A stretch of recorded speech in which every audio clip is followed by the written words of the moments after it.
Have you ever wondered where to dive in Switzerland? Well, let's find out together. Hi, everyone. Welcome back to my podcast, Surface Interval. I am so happy to be here with you today. Another week has passed and another episode is up. In case you don't follow me yet on Instagram, well, this is your sign to do that because there is where I share mainly funny and educational content and is where I have my main activity. So see you there at the end of this episode.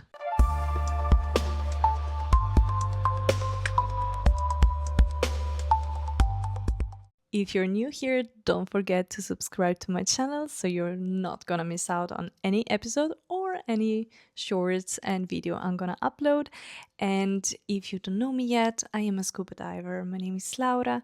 I'm based in Switzerland and today I'm gonna tell you about the dive sites of Switzerland. Because yes, we have really many. It could be counterintuitive, but actually in Switzerland you have so many opportunities to dive. And I'm not just talking about lakes. This we're gonna find out very soon. If you've ever been to Switzerland already, you notice we have a lot of lakes, big lakes, but not just that. We also have alpine lakes, really small lakes in the altitudes, in the Alps, and we also have a lot of rivers. And actually, even though you cannot swim in every water course you see, you can dive in many of them. And today I'm gonna tell you a bit about how it is to dive in Switzerland. As you know, I actually prefer to dive in warm waters. I prefer the sea, I prefer the warm water, the colors, the fish, the species there are there. All this variety we don't really have in Switzerland, but we have a lot of beautiful things. Don't underestimate it, even though my Instagram suggests something else. First of all, let's start with the lakes. We have big lakes a bit everywhere, from the south to the north of Switzerland, and in each one of them you can dive, and there are several dive sites that are really beautiful and really unique.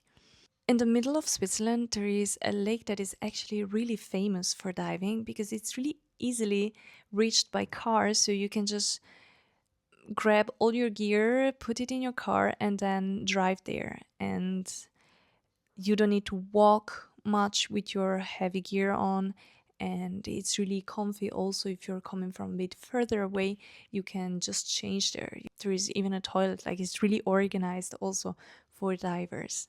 What you actually need to pay attention to if you dive in Switzerland, the water is going to be cold. And especially if you're coming in summer, where outside the temperature can be really warm. We're talking about even 30 degrees Celsius, and the water can get warmer at the surface, like 20, maybe even 23 degrees Celsius. As soon as you dive a bit, like already at 10 meters, the water is cold. The water is less than 10 degrees. And if you dive deeper, after 25 meters, it's as cold as in winter. So there's not going to be a temperature difference between the bottom of the lake in summer or in winter. You're going to dive in 4 to 6 degrees water. So pay attention to that. Don't let the surface fool you. If you dive in Switzerland, make sure you're wearing a thick wetsuit. You're gonna regret it just when you have to put it on and it's warm outside. But as soon as you're in the water, you're gonna be thankful for that, trust me. Now, contrary to what many people think, you don't really need a dry suit to dive in Switzerland in summer or in winter. And I'm talking from experience. I've been diving in a wetsuit and in semi-dry suits also over the winter, both of them. I've been doing my certification with wetsuits, and I just got a dry suit like last year. I am diving in a dry suit since 1 year and a half, not more. So it's really feasible. Just don't forget the hood. You don't want to freeze your brain. Now, let's assume you're ready psychologically for the cold. You will like it, I think. It's really different. It's a freshwater dive, first of all. So if you're coming from a region where you have the sea, you're gonna notice the first difference is the water tastes good if it lands into your mouth. And it doesn't burn in the eyes. Crazy, right? Yeah, trust me, it's true. And then, of course, what you will see. If you will see now, I really make a lot of fun on my Instagram page about lake diving, visibility. In winter, especially, the visibility is actually not bad. I mean, for lake diving. In summer, you risk already more to find a really bad visibility. And when it's bad, trust me, it's bad. You don't see your own fingers. So if you can choose, rather go in winter. And then choose a location that has stones, not sand, of course. Like everywhere, if you have stones, you have better visibility. And no, this time it doesn't have much to do with life because we anyway don't have anything. There are easier dive sites, there are a bit more difficult dive sites.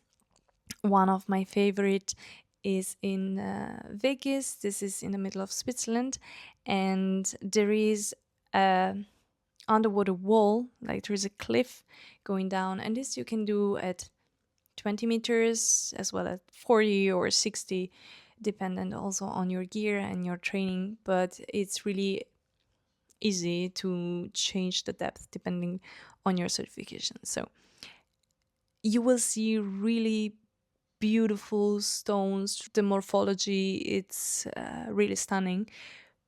But you will see much less colors, of course, and life. Now, if you will see fishes, this can happen, especially in spring, summer, where you have a lot of newborn fish that swim in schools. But also remember, we're in a lake, and hiding from the predator is the most important thing. So all of these fishes will still look gray, but it can be a really cute experience too. If you're lucky, you're gonna see some jellyfish in the south of Switzerland, and the good thing about them is they don't sting. So you can actually play with them if you want. I anyway don't like jellyfish. And yeah, so if you dive in Switzerland, it's mainly for its morphology and the structure of the rocks, the lake itself, rather than for the animals. And about river diving, of course, we have a lot of rivers you can dive in and can be really beautiful too. Just when you river dive, please remember that it can be trickier. And to be sure that you're gonna exit the water safely, maybe inform yourself previously with local centers or guides that can tell you which regions of the river are easier to dive or better to dive or safer to dive. And let's not forget about alpine lakes. Now, these are a bit more tricky because you need to somehow reach them with heavy tanks. Some of them are actually organized for divers, like, for example, the one where we did in Tanay our ice diving last year. It's a 1 hour walk to get to the lake itself, but the people there of the hotel will help you and carry your stuff up so that you can actually just walk up, enjoy the walk, and then dive in all comfort.